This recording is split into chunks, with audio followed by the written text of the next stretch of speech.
पुराना सा गांव, टूटी फूटी गलियां और बीच में एक बूढ़ा सा मगर विशाल घर जहां रहते थे दादा जान, उनका नवासा अली और कुछ बिल्लियां जो कभी अंदर कभी बाहर घूमती रहती थीं। अली अभी शहर से गर्मियों की छुट्टियां बिताने आया था। हर साल वह आता, दादा की बातें सुनता, आम खाता और फिर वापस चला जाता। लेकिन इस बार कुछ अलग था। दादा जान बहुत अजीब थे। रात को 3 बजे जागते, आंगन में बैठकर चांद को घूरते और आहिस्ता वह धीरे धीरे बोलते रहते थे जैसे किसी से बात कर रहे हों।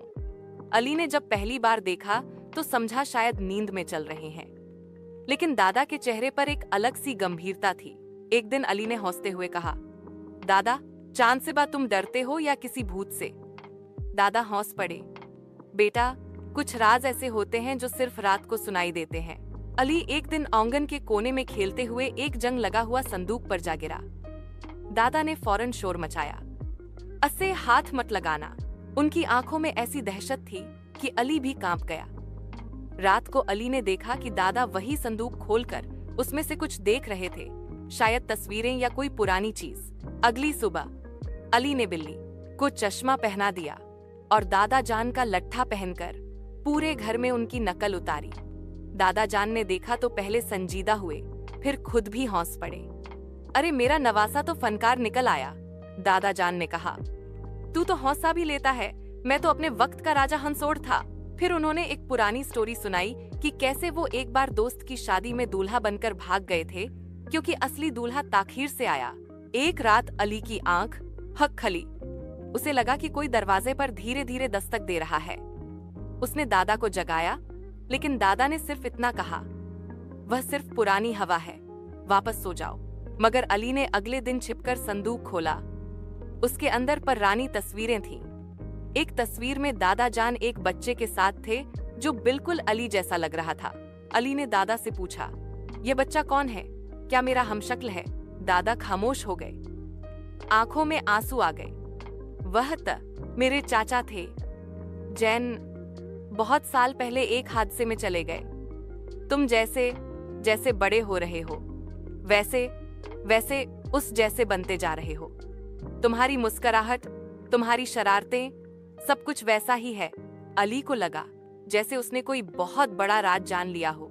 अगली रात अली ने ख्वाब देखा, एक काला साया दादा के कमरे में दाखिल हुआ, संदूक खोला और गुस्से से चिल्लाया, वादा किया था तुमने?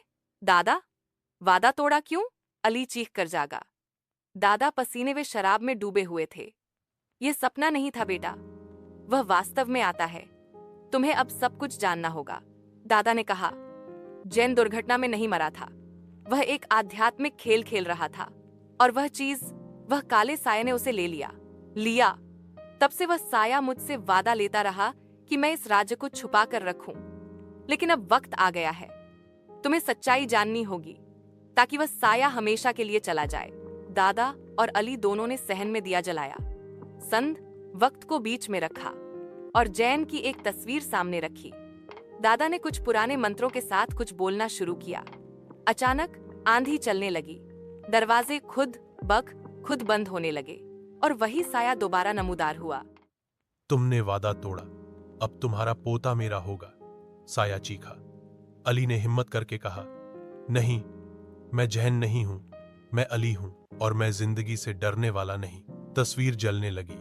दादा ने संदूक में मौजूद आखिरी चीज, जैन की लिखी हुई डायरी निकाली और साये की तरफ फेंकी।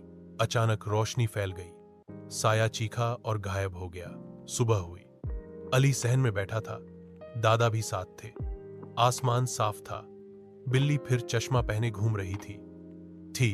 दादा बोले, बेटा, जिंदगी में कुछ सच्चाइयां भारी होती हैं, मगर छुपाने से वो और भी भारी हो जाती हैं। अली ने मुस्कुराकर कहा, दादा, अगली बार कुछ छुपाओ ना, सीधा नेटफ्लिक्स पर डाल देना, कम से कम मैं स्पॉइलर न ढूंढता। दादा हंसे, हाँ बेटा, अगली बार हॉरर फिल्म बनाएंगे, नाम होगा दादा जान रिटर्न्स। अगर आपको यह कहानी पसंद आई हो तो फनी फन चैनल को जरूर सब्सक्राइब करें। दादा जान और अली की मजेदार यद कहानियों के लिए लाइक, शेयर और कमेंट्स करते रहें। क्लिक करें, हंसें और हॉरर के साथ मजा लें, सिर्फ फनी फन पर। अगली बार एक और कहानी के साथ मिलते हैं।